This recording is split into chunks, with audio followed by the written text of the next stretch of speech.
If you were the CEO, which you are, but if I were on your board advising you, I'm talking about if you were an industrial CEO, and you said, should I go on Twitter? The answer would be yes, and the discussion would be around how to do it without getting into trouble. Trump is clearly a perfect example of a disruptive technology. He himself is a disruptive technology. And he uses Twitter to do what disruptors do.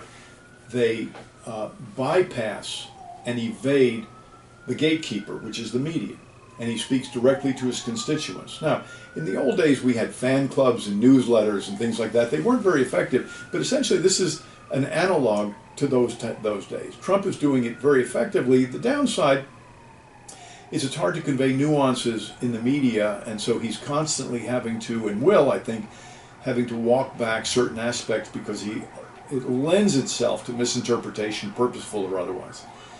A CEO today who does not use social media is no different than the CEO in 1960 that didn't know how to speak in public.